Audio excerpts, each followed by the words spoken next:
말씀 안에서 힘을 얻기를 원합니다. 말씀을 통해서 우리의 영혼과 마음과 생각과 모든 육체가 치유받는 은혜를 누리는 시간이 되기를 원합니다. 이 시간에 주의 성령께서 말씀이 들려지게 하시고 깨달아지게 하시고 잘 박힌 목과 같이 마음의 깊은 곳에 말씀으로 뿌리 내려지는 은혜의 시간이 되게 하여 주셔서 이제 우리의 인생의 여정 속에 이제는 복 있는 자가 되어지게 하시고 모든 행사가 다 형통한 축복과 은혜를 누리는 시간이 되게 하여 주옵소서. 예수 그리스도 이름으로 기도드리옵나이다. 아멘. 네, 반갑습니다. 옆 사람하고 인사하겠습니다. 하나님은 당신을 사랑하십니다. 다시 한번 인사하겠습니다. 오늘 최고의 은혜를 누리십시다. 꼭 그렇게 될 줄로 믿습니다. 이유가 뭐냐? 하나님께서 준비하셨기 때문에 그렇습니다. 하나님이 여러분들을 부르셨습니다. 그래서 여러분들을 이 시대의 주역으로 쓰기를 원하십니다. 그래서 이번 주 강단 메시지가 바로 시대의 주역이 되는 치유기도입니다. 여러분들은 이 시대에 끌려가는 자가 아니라 시대의 주역으로 하나님께서 오늘 부르셨습니다. 그런데 무엇으로 우리가 시대의 주역으로 쓰임받을 수 있느냐? 바로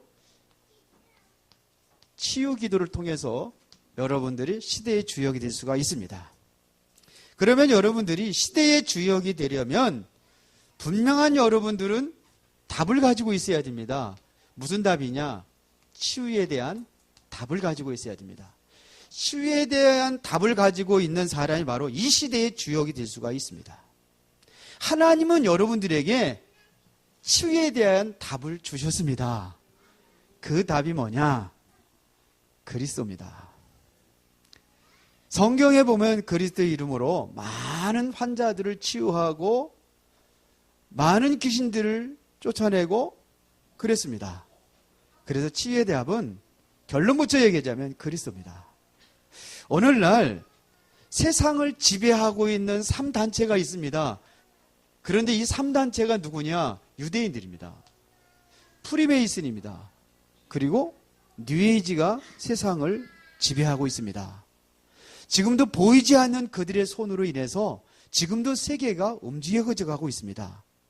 그들이 그래서 이제는 종교를 하나로 통합을 하려고 하고 있고, 그 다음에 정치도 이제 하나로 통합을 하려고 그랬고, 단일 정부를, 그림자 정부를 그들이 꿈꾸고 있습니다. 그런가 하면은 이제는 모든 나라들이 하나가 되어서 이제 화폐도 하나가 됩니다. 그런데 이들이 하고 있는 것이 뭐냐? 이들이 적극적으로 나서고 있습니다. 지금 각종 3단체뿐만 아니라 종교 단체들이 지금도 적극적으로 나서고 있는 것이 뭐냐? 그게 바로 치유입니다. 이들이 이렇게 해서 치유에 관심을 가지고 있다는 이야기는 세상은 그만큼 병들어 있다는 증거입니다. 그렇죠? 그래서 지금도 이들이 이거 가지고 하고 있어요, 지금. 그래서 여러분들이 신문이라든지 잡지라든지 어디를 보든지 보면은요, 명상운동, 마음치유, 이런 것들을 지금도 많이 하고 있습니다. 자, 이들이 주요 치유 방법은 뭐냐? 치유 방법은 명상입니다. 그래서 명상이라는 것은 뭐냐면 우리 인간에게는 내면 세계가 있습니다. 드러나지 않고 감추어져 있는 생각의 세계를 말하는 겁니다. 이게 내면 세계입니다. 감추어져 있습니다. 그런데 이들이 이야기하는 것이 뭐냐? 생각이 전부다는 얘기입니다. 생각이 여러분들의 인생을 이끌어가고 있다는 얘기입니다. 여러분들이 생각이 오늘 예배에 나와야 되겠다는 생각 가지고 있었기 때문에 오늘 이 자리에 왔다는 얘기입니다. 맞는 얘기입니다. 생각이 전부입니다. 그러나 이들의 생각 속에는 두 가지가 있습니다. 의식이 있고 또 하나는 무의식이 있습니다. 의식이라는 건 여러분들이 아는 것이고 무의식이라는 것은 여러분들이 전혀 알지 못하는 그러한 것을 말합니다. 그런데 이 생각을 다르게 하기 위하여 하는 것이 뭐냐? 이게 명상이라는 얘기입니다. 다른 생각을 갖게 하는 겁니다. 그래서 명상을 깊이 하면은 어디에 들어가느냐? 무의식 속에 여러분들 살아가다가 이 무의식 속에 들어간다는 얘기입니다. 다시 말하면은 다른 세계로 들어가는 겁니다. 무의식 상태는 다른 세계, 이러한 세계가 아니라 또 다른 세계로 간다는 얘기입니다.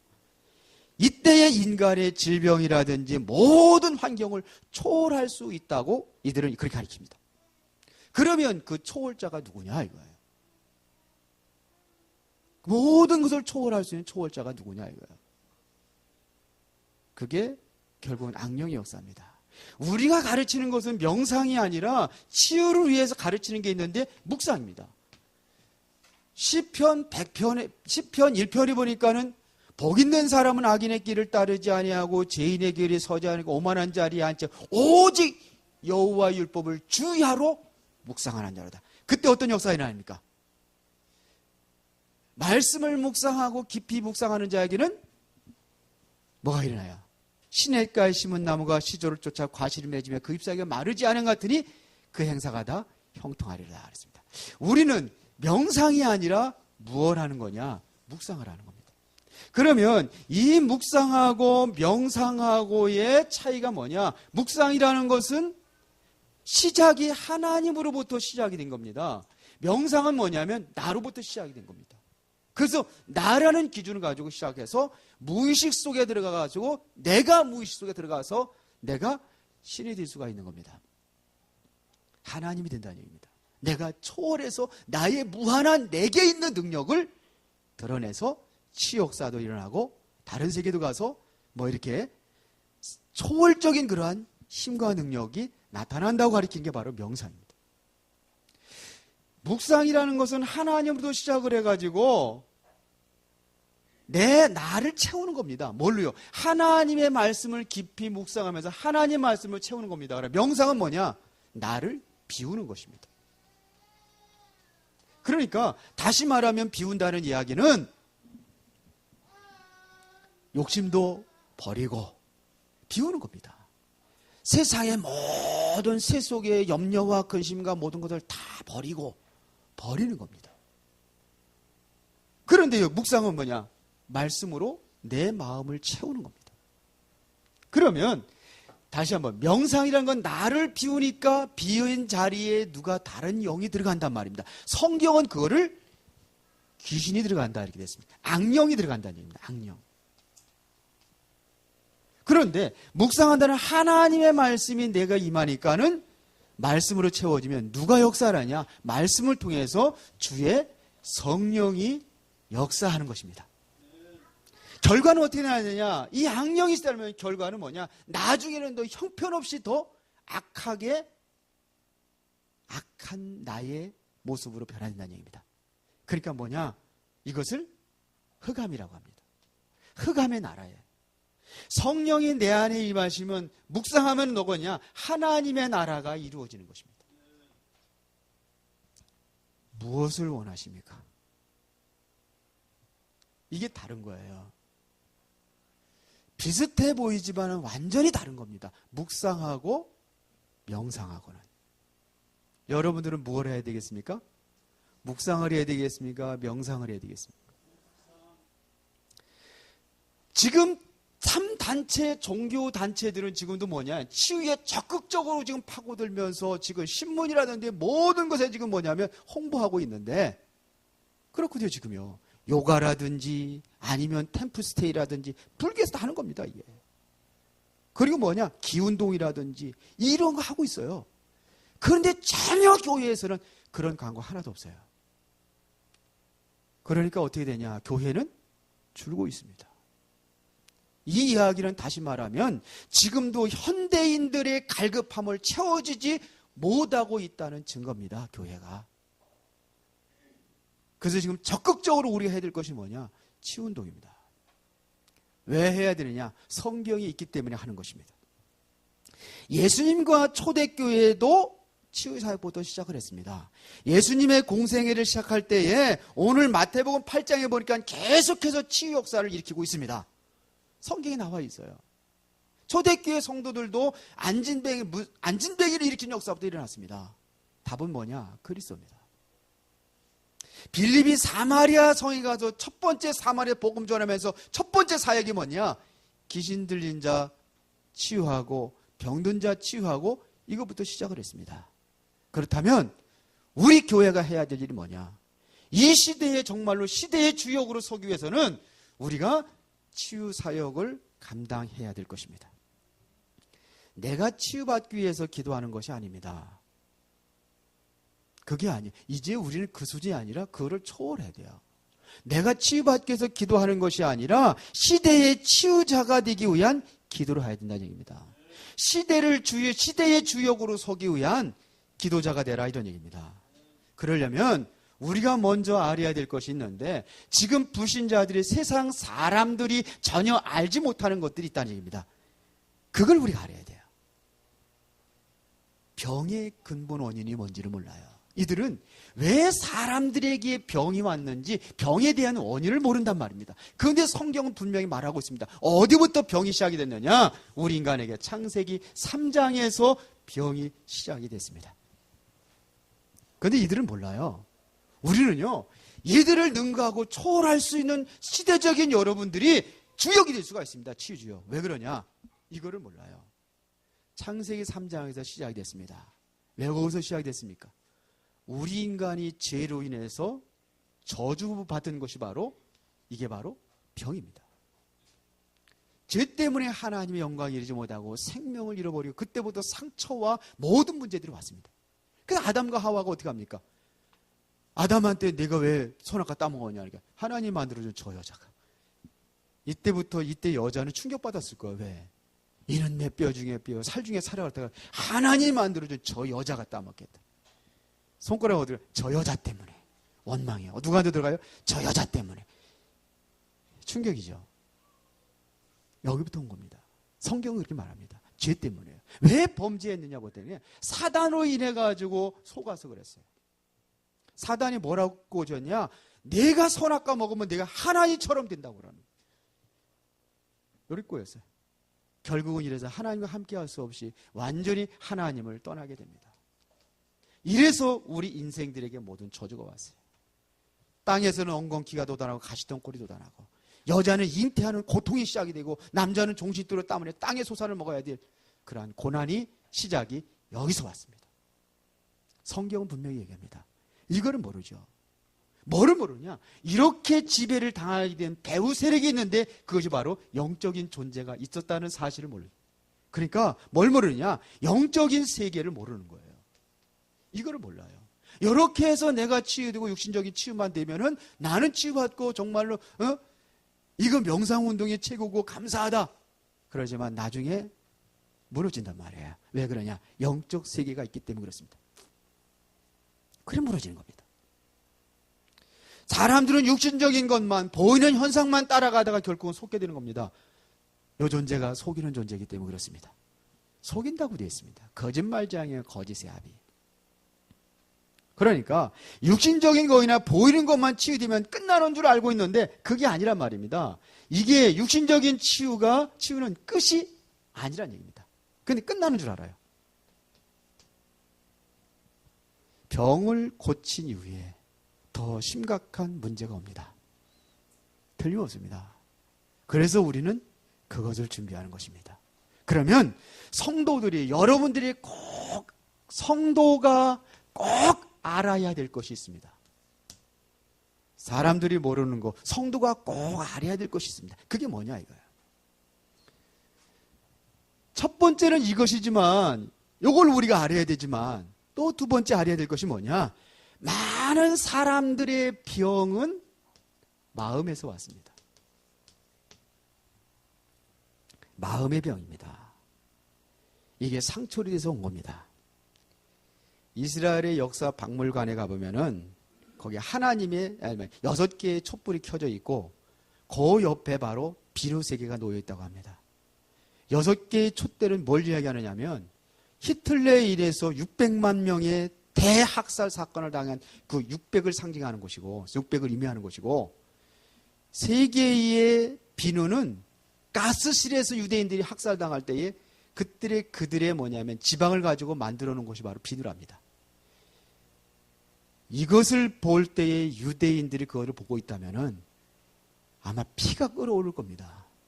분노에 대한 그 분노, 히틀러에 대한 어떠한 저주, 이것이 끓어올 것입니다. 그러나 히틀러가 왜 그렇게 했는지 그의 어린 시절을 돌아가 보면 알 수가 있습니다. 그 히틀러가 어린 시절에 보면요, 유태인들이 살고 있는 옆에 살았답니다. 그런데 아버지가 어떤 사람이냐면 바로 상습적으로 히틀러를 팬 거예요. 때린 거예요. 그러면 아버지는 어떤 사람이냐? 유대인 지주의 사생아입니다. 그래서 폭력적인 아버지로부터 박대를 받을 때마다 이에게는 분노가 억압이 같이 성장했던 것입니다. 그게 어디로 갔느냐? 그 분노가 유태인들이 간 거예요. 그 유태인들을 다 학살하는 그러한 비참한 그런 역사에 피 흘림의 역사를 남긴 존재가 되어버렸습니다. 인성을 파괴하는 가장 중요한 요인이 뭐냐? 바로 어린 시절에 품어있던 어떤 상처였습니다. 이게 분노로 자리 잡고 있으면서 그러면서 뭐냐면 마음의 모든 것들이 무너지게 된 것입니다. 이것을 여러분들이 알고 있어야 돼요. 그러면 이 마음의 병에서 어디까지 가느냐? 정신적인 문제까지 갑니다. 정신적인 병에 이르게 한단 말입니다. 자, 그런데 하나님께서는 우리의 약속하신 것이 있는데 뭐냐? 치유에 대한 약속이 있단 말입니다. 그것이 뭐냐? 이사야서 53장 4절 5절입니다. 그는 실로 우리의 질고를 지고 우리의 슬픔을 당하였거늘. 그랬거든요. 그러면서 그가 찔리면 우리의 허물을 인하며 그가 상하면 우리의 죄악을 인함이라. 그가 징계를 받으면 우리가 평화를 누리고 그가 채찍에 맞음으로 나음을 입었도다. 이게 약속입니다. 예수님도 이 약속을 근거로 해서 치유사역을 하셨다는 얘기입니다. 오늘 본문에 보니까는 뭐라고 기록이 됐습니까? 많은 병든 자를 고치고 귀신든 자를 쫓아내고 했을 때에 17절에 이는 선지자 이사야를 통해 하신 말씀에 우리 연약한 것을 친히 담당하시고 병을 짊어졌다는 그 약속을 이루기 위해서다 그랬다는 얘기입니다. 치유에 대한 약속이에요. 믿습니까? 하나님이 우리에게 약속하신 거예요. 베드로도 안진뱅이 일으킬 때 어떻게 합니까? 이 약속을 근거로 일으켰습니다. 은과 금은 내게 없지만 내게 있는 것은 내게 주노니. 그게 누굽니까? 나사렛 예수 그리스도 이름으로 일어나 걸어라 할 적에 그가 걷기도 하고 뛰기도 하고 하나님을 찬미했습니다. 답은 이미 나왔습니다. 답은 뭐예요? 그리스도입니다. 이 이름 가지고 한 거예요.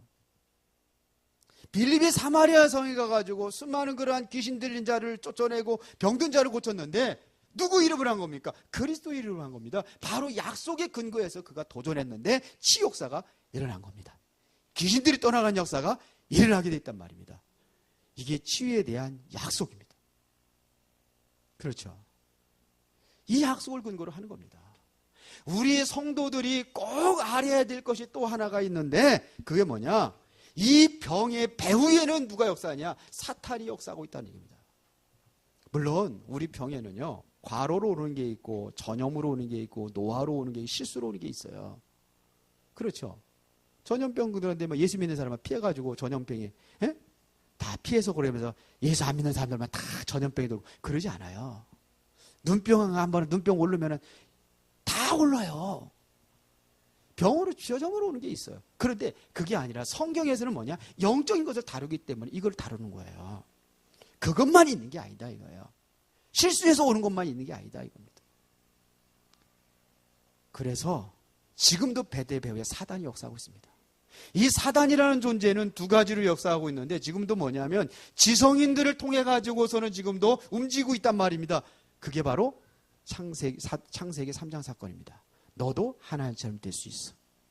너에게도 무한한 능력이 있어. 그 능력을 무의식 속에 있는 걸 네가 끌어올리면은 너도 할 수가 있어. 이게 그들이 하는 겁니다. 이게 뉴에이지 단체들이 하는 겁니다. 이게 불교인들이 하는 겁니다. 네가 할 수 있다는 거예요. 너도 부처가 될 수 있다. 너도 불타가 될 수 있다. 여기 가리키는 게 여기 지성인들 가리키는 창세기 3장입니다. 창세기 6장에 보면은요, 네피림 시대라고 되어 있습니다. 그래서 하나님께서 심판하십니다. 네피림 시대라는 것은 뭐냐면 하늘에 떠냐 사단의 역사를 얘기하는 겁니다. 그래서 사람들이 범죄하고 사람들이 뭐냐면 음란에 빠지고 막 이렇게 돼버리는 거예요. 이게 타락의 시대로 가는 거예요. 누구 역사입니까? 사단의 역사. 이렇게 가게 만드는 게 사단의 역사입니다. 지금 그렇게 가고 있습니다. 창세기 11장 사건이 뭡니까? 바벨탑 사건이 뭡니까? 큰 문명의 발전을 이루는데 이게 바로 통합을 얘기하는 겁니다. 하나가 되자는 겁니다. 우리 기독교는요, 절대로 불교하고 하나가 될 수가 없어요. 왜? 다른 이로서는 구원을 얻을 수 없는 천하인간의 구원을 다른 이를 주신이 없다고 되어 있습니다. 나만이 내가 곧 길이요 진리요 생명이네 나로 말미암아 예수님 알자는 하나님 나라가 들어갈 수 없다고 그랬어요. 그리스도로 구원받습니다. 그것만입니다. 그런데 지금 그건 아니고 그걸 싹 바꿔가지고 큰 교회 목사님들이 지금 배도하고 있습니다. 예수님을 배반하고 있다는 얘기입니다. 가룟 유다처럼 그 자리에 서가지고 예수를 성경을 배도하고 있어요. 하나님을 배도하고 있어요. 그래서 뭐라 그러냐? 그리스도가 구원받는 거 맞았다. 그런데 그 그리스도가 부처가 될 수도 있고 그 그리스도가 마음의 터 될 수도 있고 모든 종교에도 다 그리스도가 있고 구원의 길이 있다. 이렇게 가르칩니다. 심각합니다. 그렇게 가르치고 있어요. 어디까지 왔느냐면요. 이제는 뭐냐? 성경에는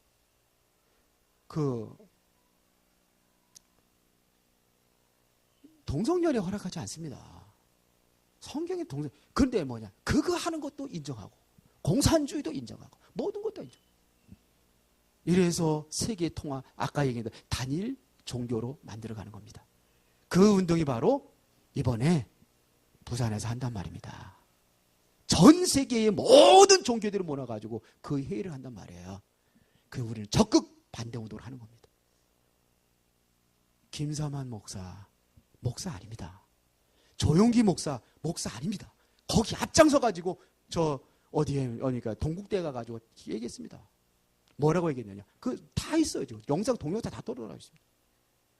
불교에도 구원이 있다고 그랬습니다. 어찌 예수만 믿으면 구원이다. 아니다. 우리 처갓집에도 우리 장모 장인인지 뭐냐? 불교 믿는다. 나는 그들과 하나가 될 수 있다. 이게 바벨탑 사건입니다. 누굴 통해서는 지성인들도 파고 들어갑니다. 그런가 하면 지성인들도 파고들고 있지만 지성인에도 섬이 여기서부터 시작을 해서 저 서민과 그리고 뭐냐면 완전히 바닥층까지 파고 들어가는 자가 있습니다. 이게 사단의 역사가 어떻게 들어갑니까? 요게 무속문화입니다. 전 세계적으로 무속문화입니다. 여기에 점술문화입니다. 요게 바로 우상문화로 지금도 뭐냐면 완전히 장악을 하고 들어가 있습니다. 그러면서 우리가 하나가 되자고 합니다. 원래는 처음에 기독교하고 천주교가 하나가 돼요. 그래서 공동번역이라는 책이 있어요. 공동번역, 같이 하나가 되자는 겁니다. 거기다 하나가 될 수 없는 거예요. 그렇게 시작해야 하는 것이 뭐냐면 전 세계 모든 종교 하나가 되자고 이렇게까지 왔단 말이에요. 심각하죠. 우리는 여기에 반대하는 겁니다. 사단이 이렇게 역사했습니다. 이러다 보니까 사단이 장악이 되니까는 정신 문제 오죠. 육신적인 문제. 우상숭배할 수밖에 없어요. 사단이 장악되니까. 그러니까 우상숭배하니까 정신 문제 오죠. 육신 문제 오죠. 내재 문제 오죠. 결국 어디까지? 후대 문제까지 오는 거예요. 무속인들이 후대까지 망하는 겁니다. 똑바로 알아야 우리는 올바른 기도를 할 수가 있습니다. 여러분이 참된 응답을 받으려면은 우리가 바로 알아야 됩니다. 세상 사람들이 지금 모르고 있는 것을 우리가 알아야 돼요. 여러분들이 정말로 꼭 알아야 될 것이 병이 어떻게 시작이 됐는지 우리가 알아야 돼요. 사단이라는 존재는 지금 어떻게 사람들을 미혹하고 유혹해서 끌고 가고 있는지 우리가 알아야 돼요. 그러면 이 시대의 주역이 되는 치유는 뭐냐 이거예요. 시대의 주역이 되는 치유 기도는 뭐냐 이겁니다. 오늘 중요합니다. 예수님께서 말씀하셨습니다. 마가복음 9장 29절에 보니까는 기도 외에는 이런 요가 나갈 수가 없다고 합니다. 그게 기도하자는 겁니다.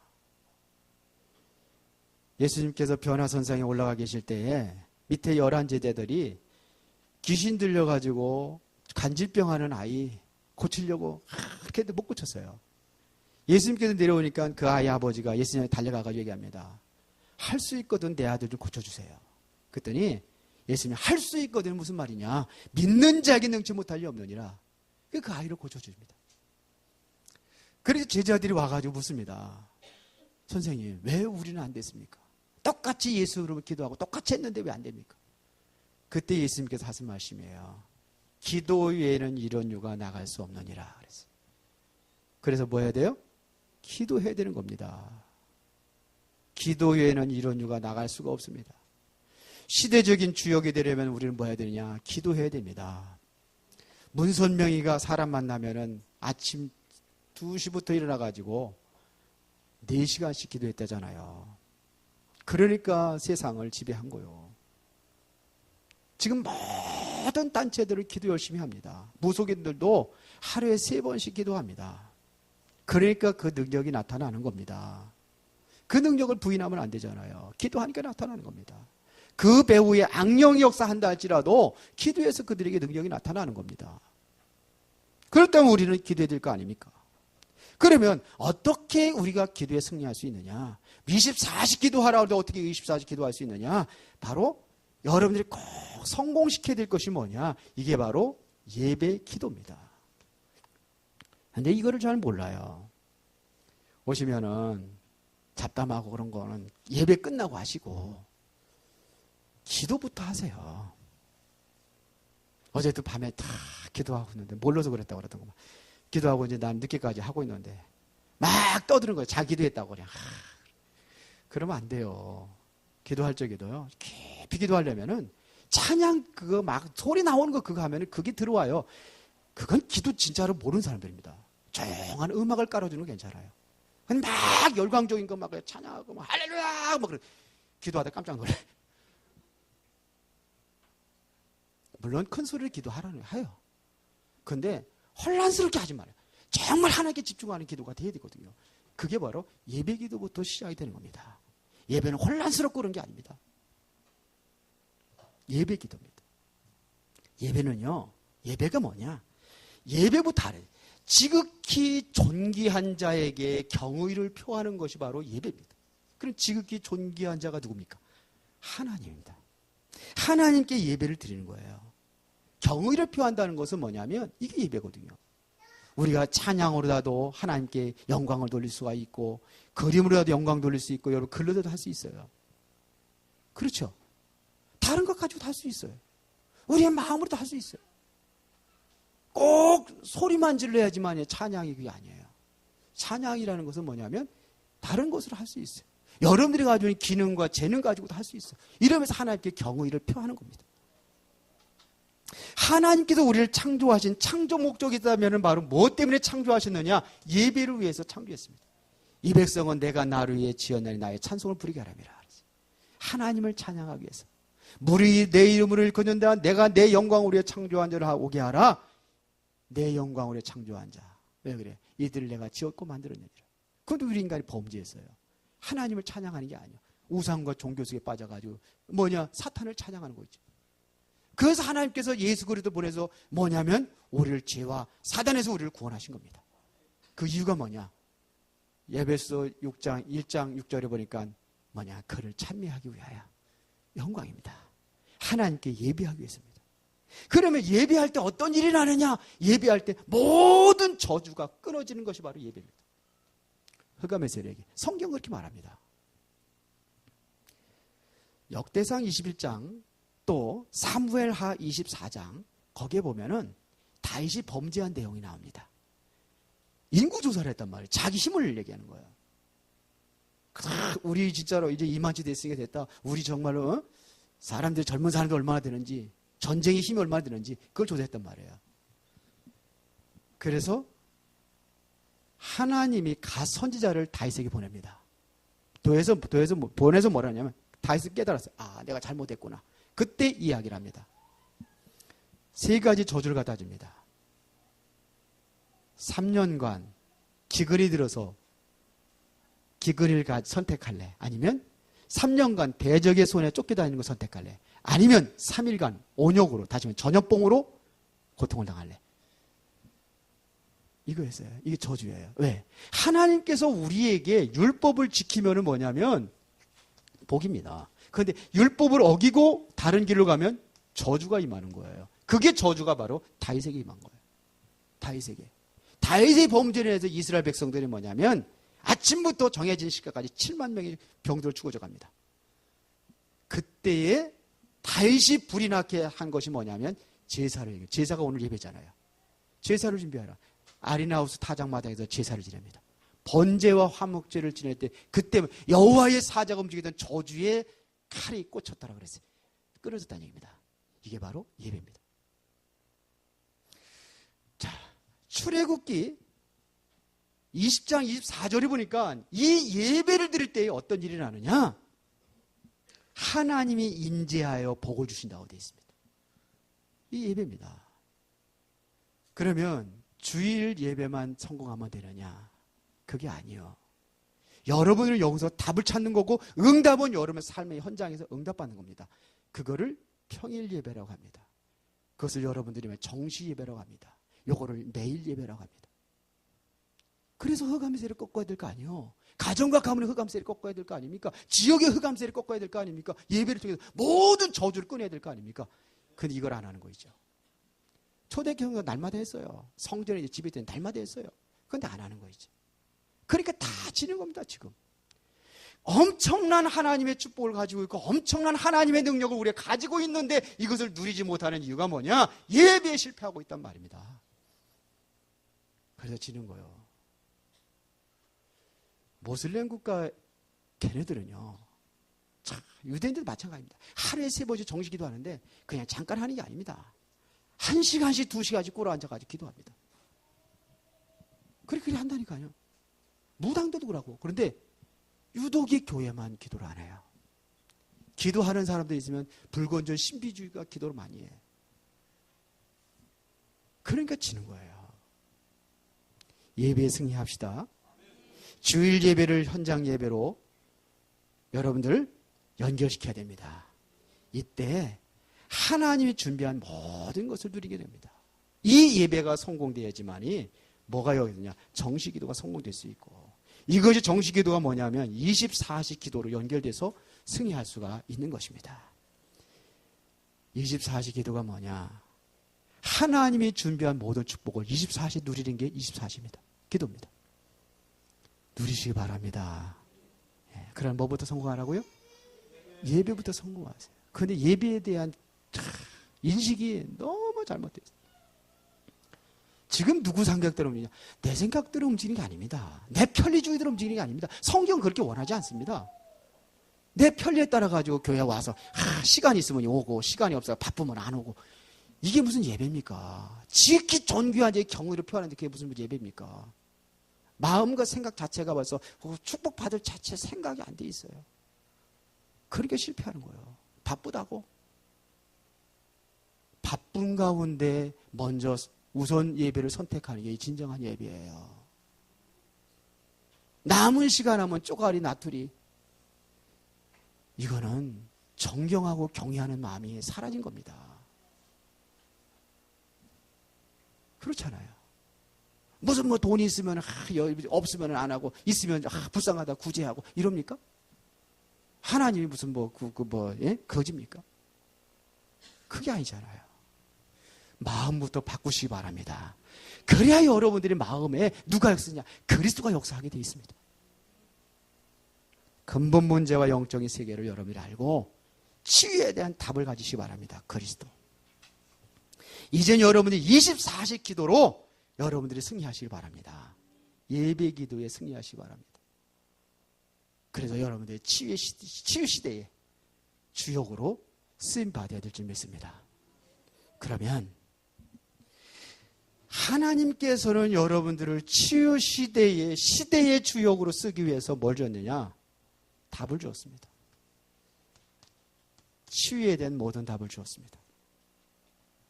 그렇다면 이 답이 여러분들에게 응답으로 연결되려면 뭐 하라고요? 미션이 뭡니까? 오늘 뭐 하라고 합니까? 언약 붙잡고 예배 기도와, 제일 중요한 예배 기도와 24시 기도에 도전하라 이거예요. 그러면 여러분의 현장 속에서 세계복음화의 뭐냐? 시대의 주역으로 하나님께서는 세우실 날이 올 것입니다. 아멘. 오늘 시간에는 치유 나왔으니까, 묵상 나왔으니까 이 시간에는 묵상 기도를 한번 하겠습니다.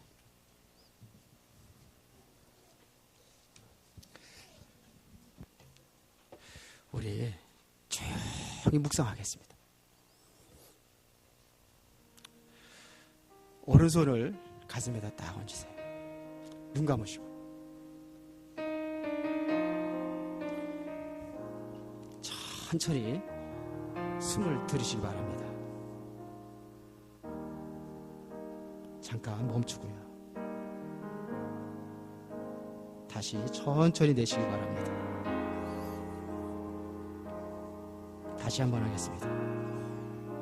평안한 마음으로 숨을 들이쉬겠습니다. 지금 주의 성령께서 내 영혼과 마음 속에 충만하게 하옵소서. 멈추겠습니다. 내 안에 계신 성령께서 내 마음과 생각 속에 평안을 주옵소서. 천천히 내쉬면서 내 마음의 상처와 분노와 미운 감정에 어둠의 세력은 물러갈지어다. 다시 한번 천천히 숨을 들이쉬겠습니다. 지금 주의 성령께서 내 영혼과 마음 속에 충만케 하옵소서. 멈추시면서 내 안에 계신 성령께서 내 마음과 생각 속에 평안함을 주옵소서. 천천히 내쉬겠습니다. 내 마음의 상처와 분노와 미운 감정의 어두운 세력이 물러가게 하옵소서. 편안한 마음으로 기도하겠습니다. 내가 원해서 이 세상에 태어난 것이 아닙니다. 내가 원한다고 이 세상에서 영원히 사는 것도 아닙니다. 살아가면서 오는 사람과의 갈등도 상처도 내가 원하지 않는데 자꾸만 마음에 쌓여갑니다. 버리고 싶다고 버려지지 않는 분노와 상처들, 결국 마음 깊은 곳에 쓴뿌리로 박혀 있습니다. 내가 원치 않는 것이기에 거부하여도 또다시 찾아옵니다. 그런 나를 사랑하는 이가 있습니다. 그가 상처 입은 내 마음을 만지십니다. 마음아, 많이 힘들지? 인생아, 너무 힘들지? 오마, 많이 힘들지? 그는 상처 입은 내 마음을 끊임없이 만지십니다. 이제 괜찮아. 내가 너와 함께 할 거야. 마음의 원망과 분노로 가득 찬 나를 사랑한다고 하십니다. 아무도 알아주지 않는 나를 사랑한다고 합니다. 사람들에게 무시를 당해도 그는 나를 사랑한다고 합니다. 모두가 다 외면해도 나를 사랑한다고 합니다. 매일 넘어지고 절망에 빠진 나의 손 잡으며 오늘도 일으켜줍니다. 나를 지으시고 늘 함께하며 사랑하는 이가 있기에 나는 행복합니다. 그분이 나를 사랑하기에 나도 그를 사랑합니다. 그분이 나를 사랑하기에 나도 나를 사랑합니다. 하루하루 인생이 고달플 때마다 당신을 바라보며 살겠습니다. 당신만을 사랑하며 의지하고 살겠습니다. 주님의 은혜 감사하며 살겠습니다. 마음속 깊이 주님의 사랑 간직하며 살겠습니다. 주님의 은혜 감사하며 살겠습니다. 나를 사랑하시는 예수님 이름으로 기도합니다. 우리 다 같이 찬송가 264장 찬양하겠습니다.